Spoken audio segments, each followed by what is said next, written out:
കൂടുതൽ വാർത്തകളും വീഡിയോകളും കാണാൻ ഈ ചാനൽ സബ്സ്ക്രൈബ് ചെയ്യുക. കൂടെ ബെൽ ബട്ടൺ അമർത്തുക. നമസ്കാരം.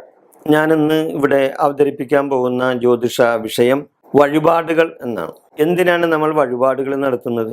ക്ഷേത്രത്തിൽ നമ്മൾ വഴിപാടുകൾ പലതും ചെയ്യും, ഇല്ലേ? ഐശ്വര്യത്തിനും അഭീഷ്ടങ്ങൾ സാധിക്കാനും ദുരിതം നിവാരണത്തിനും വേണ്ടിയാണ് നമ്മൾ വഴിപാടുകൾ നടത്തുന്നത്. വഴിപാടുകൾ പല വിധത്തിലുണ്ട്. അങ്ങനെ ഉള്ള ചില വഴിപാടുകളെ പറ്റിയാണ് ഞാനിവിടെ പ്രതിപാദിക്കാൻ പോകുന്നത്. സാധാരണയായി വരുന്ന ചില വഴിപാടുകൾ എന്ന് പറഞ്ഞാൽ, ഒന്ന് അർച്ചനയാണ്. അർച്ചന ഒരു വഴിപാടായിട്ട് നടത്താവുന്നതാണ്. പല വിധത്തിലുള്ള അർച്ചനകളുണ്ട്. അതേപോലെ തന്നെ അഭിഷേകം, അതൊരു വഴിപാടാണ്.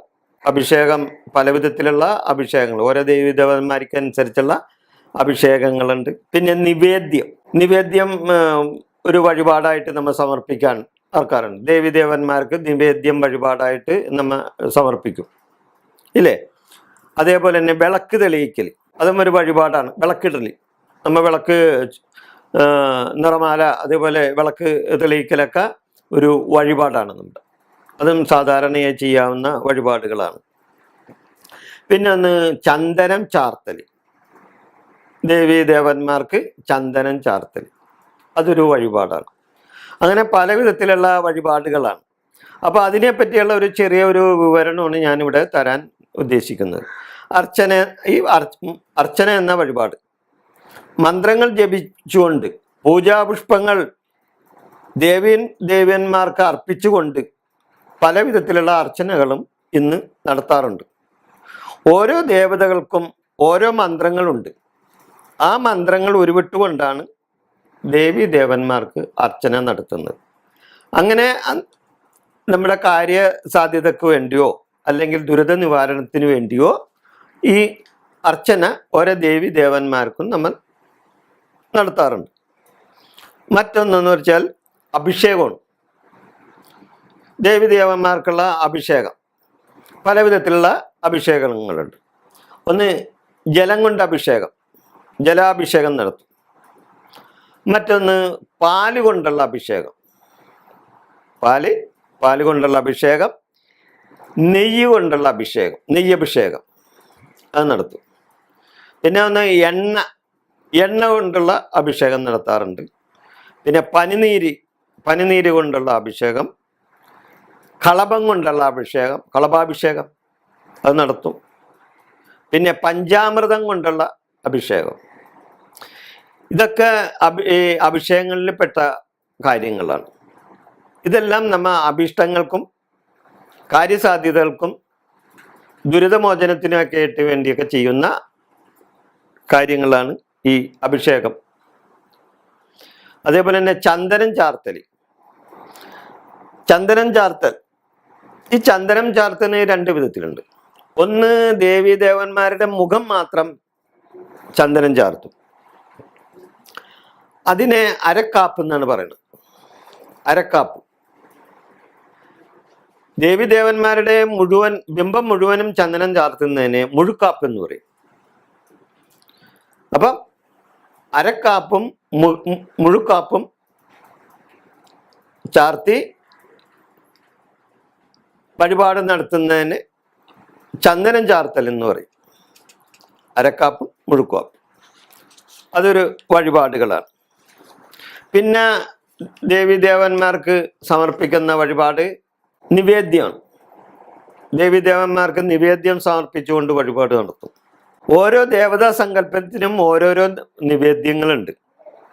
അപ്പം നിവേദ്യമായിട്ട് നമ്മൾ വഴിപാട് നടത്താറുണ്ട്. അപ്പം നിവേദിക്കും. അതുപോലെ തന്നെ മലര് നിവേദിക്കും. മറ്റൊന്ന് ത്രിമധുരം നമ്മ നിവേദ്യമായിട്ട് കൊടുക്കും. പിന്നെ പായസം, ഇപ്പം ദേവിക്കൊക്കെ കടുംപായസം, ഇല്ലേ? കടുംപായസം നിവേദ്യമായിട്ട് നമ്മൾ സമർപ്പിക്കാറുണ്ട്. അങ്ങനെ പല വിധത്തിലുള്ള നിവേദ്യങ്ങളും നമ്മൾ ഓരോ ദേവീദേവന്മാർക്കും അനുയോജ്യമായ വിധത്തിലുള്ള നിവേദ്യങ്ങൾ നമ്മൾ സമർപ്പിക്കാറുണ്ട്. മറ്റൊരു വഴിപാടെന്ന് പറഞ്ഞാൽ വിളക്ക് തെളിയിച്ചുകൊണ്ടുള്ള വഴിപാടാണ്. ഇത് പ്രധാനപ്പെട്ട ഒരു വഴിപാടാണ്. നെയ്യൊഴിച്ച് വിളക്ക് തെളിയിക്കൽ, അത് സാധാരണ ഈ ശ്രീകോവിലിൻ്റെ അകത്താണ് നെയ്യ് കൊണ്ടേ കൊടുത്ത് വിളക്ക് തെളിയിക്കൽ. പിന്നെ പിൻവിളക്ക് തെളിക്കൽ, ശിവന് പിൻവിളക്ക് തെളിക്കൽ ഒരു വഴിപാടാണ്. കാരണം ദുരിതങ്ങൾ മാറാൻ ഒക്കെ പിൻവിളക്ക് തെളിയിക്കൽ, ശിവന് പിൻവിളക്ക് തെളിയിച്ചാൽ ദുരിതങ്ങൾ മാറിക്കിട്ടാനായിട്ടുള്ളൊരു വഴിപാടായിട്ട് നടത്താറുണ്ട്. പിന്നെ പുറത്ത്, അമ്പലത്തിൻ്റെ പുറത്ത് നടത്തുന്ന വിളക്ക് തെളിയിക്കലിന് അത് സാധാരണ ഉപയോഗിക്കുന്നത് എള്ളെണ്ണയാണ്. അപ്പം ഈ എള്ളെണ്ണ ഒഴിച്ച് പുറത്ത് വിളക്ക് തെളിയിക്കാം. അപ്പം വിളക്ക് തെളിയിക്കലും ഒരു വഴിപാട് തന്നെയാണ്. പിന്നെ ഈ ഓരോ വഴിപാടുകളും നമ്മൾ എന്തിനു വേണ്ടിയാണ് ചെയ്യുന്നത്? അതിന് ചില ഞാൻ നേരത്തെ പറഞ്ഞ അഭീഷ്ട കാര്യങ്ങൾ സാധിക്കാനും, ദുരിതങ്ങൾക്ക് മോചനം ഉണ്ടാകാനും, ഐശ്വര്യം വർദ്ധിക്കാനും, കുടുംബകലകം തീരാനും ഒക്കെയാണ് നമ്മൾ ഓരോരോ വഴിപാടുകളെല്ലാം നാം ചെയ്യുന്നത്. അപ്പം ചില കാര്യങ്ങളുടെ വഴിപാടുകളുടെ രത്ന ചുരുക്കം ഞാൻ പറയാം. ചുറ്റുവിളക്ക് ഒരു വഴിപാടാണ്. ചുറ്റുവിളക്ക് നമ്മൾ നടത്തും. അതിനെന്തിനു വേണ്ടിയാണ്? മനഃശാന്തി കിട്ടാനും. ചുറ്റുവിളക്ക് വഴിപാട് നടത്തിയാൽ മനഃശാന്തി വരും. മറ്റൊന്ന് പറഞ്ഞാൽ അന്നദാനം, അതൊരു വഴിപാടുണ്ട്. അന്നദാനം, ഈ അന്നദാനം നടത്താൻ എന്തിനാ? കുടുംബത്തിലെ ദാരിദ്ര്യം ഉണ്ടെങ്കിൽ ദാരിദ്ര്യം മാറാനും ഐശ്വര്യം വരാനുമാണ് അന്നദാനം വഴിപാട് നടത്തുന്നത്. ദാരിദ്ര്യം മാറാനും ഐശ്വര്യം വരാനും. മറ്റൊന്ന് തന്നെ നിറമാല വഴിപാട് നടത്തും നമ്മൾ ക്ഷേത്രത്തിൽ, ഇല്ലേ? നിറമാല വഴിപാട് നടത്തുന്നത് അത് ഉദ്ദിഷ്ട കാര്യസിദ്ധിക്ക് വേണ്ടിയാണ്. നമ്മൾ എന്ത് കാര്യം ഉദ്ദേശിച്ചോ അത് നമുക്ക് നേടിയെടുക്കണം. അതിനു വേണ്ടിയാണ് നമ്മൾ നിറമാല വഴിപാട് നേരും. ചില ക്ഷേത്രങ്ങളിൽ നിറമാല നടത്തിക്കൊള്ളാം. അത് ഉദ്ദിഷ്ട കാര്യത്തിന് വേണ്ടിയാണ് അത് ചെയ്യുന്നത്. പിന്നെ ധാര ഒരു വഴിപാടാണ്. ധാര കൂടുതൽ ശിവനെയാണ് ധാര ചെയ്യുന്നത്. എന്താണ്? രോഗശമനത്തിന് വേണ്ടി, മനഃശാന്തിക്ക് വേണ്ടി, മനോരോഗശാന്തിക്ക് വേണ്ടി, സൽബുദ്ധി കിട്ടാനൊക്കെ ശിവന് ധാര വഴിപാടായി സമർപ്പിക്കാറുണ്ട്. അതൊക്കെ നല്ല കാര്യങ്ങളാണ്. പിന്നെ മറ്റൊന്ന് നെയ്വിളക്ക് വഴിപാടായി നമ്മൾ സമർപ്പിക്കും. നെയ്വിളക്ക് വഴിപാടായി സമർപ്പിക്കുന്നത് നേത്ര രോഗങ്ങൾ മാറാനും അഭീഷ്ടകാര്യ സിദ്ധിക്കും വേണ്ടിയാണ് നെയ്വിളക്ക് വഴിപാടായിട്ട് നമ്മൾ ക്ഷേത്രങ്ങളിൽ സമർപ്പിക്കുന്നത്. മറ്റൊന്ന് എള്ളെണ്ണ വിളക്ക് നമ്മൾ വഴിപാട് സമർപ്പിച്ചാൽ വാതരോഗശമനത്തിന് നല്ലതാണ്. വാതര സംബന്ധമായ രോഗത്തിന് നല്ലതാണ്. അതുപോലെ തന്നെ ശനി ദോഷങ്ങൾക്കും എള്ളെണ്ണ ശനീശ്വരന് സമർപ്പിച്ചാൽ, എള്ളെണ്ണ വഴിപാട് നടത്തിയാൽ വാതസംബന്ധമായ രോഗങ്ങൾ മാറാനായിട്ടും ശനിദോഷങ്ങൾ മാറാനായിട്ടും വളരെ നല്ല കാര്യമാണ്. പിന്നെ ഒന്ന് നീരാഞ്ജന വിളക്ക് തെളിക്കൽ. നേരത്തെ പറഞ്ഞ പോലെ തന്നെ വാതരോഗം മാറുന്നതിനും ശനിദോഷം മാറുന്നതിനും നീരാഞ്ജനം നല്ലതാണ്. പിന്നെ ചന്ദനം ചാർത്തൽ, മുഴുക്കാപ്പും അരക്കാപ്പും ചന്ദനം ചാർത്ത. അതെന്തിനാ? ഉദ്ദിഷ്ടകാര്യം, അഭീഷ്ടകാര്യം, ഉഷ്ണ ചർമ്മ രോഗങ്ങൾ മാറുന്നതിനാണ്. എന്തുകൊണ്ടാ?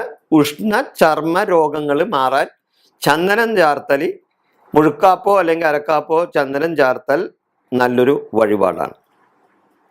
പിന്നെ മറ്റൊന്ന് ഒരു വഴിപാട് നമുക്ക് ചെയ്യാവുന്നത് ഭഗവതി സേവയാണ്.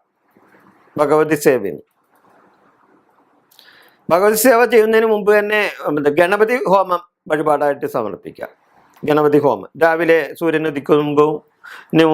ഉദിക്കുന്നതിന് മുമ്പ് തന്നെ ഗണപതി ഹോമം കഴിയും.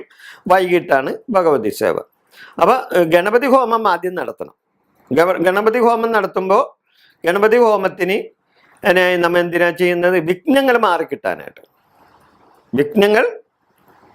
വിഘ്നങ്ങൾ മാറാനായി ഗണപതിക്ക്, നമ്മുടെ കാര്യസാധ്യതക്കും വിഘ്നങ്ങളും ഒക്കെ മാറുന്നതിന് വേണ്ടി ഗണപതിക്ക്, വിഘ്നേശ്വരന് ഗണപതി ഹോമം നടത്താം.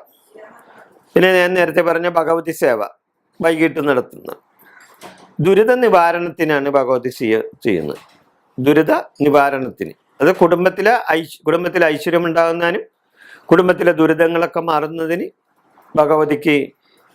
ഭഗവതി സേവ വഴിപാടായി സമർപ്പിച്ചാൽ നിങ്ങളുടെ രോഗാദി ദുരിതങ്ങൾക്കും മറ്റ് കുടുംബ ഐശ്വര്യത്തിനും വളരെ നല്ല കാര്യമാണ്.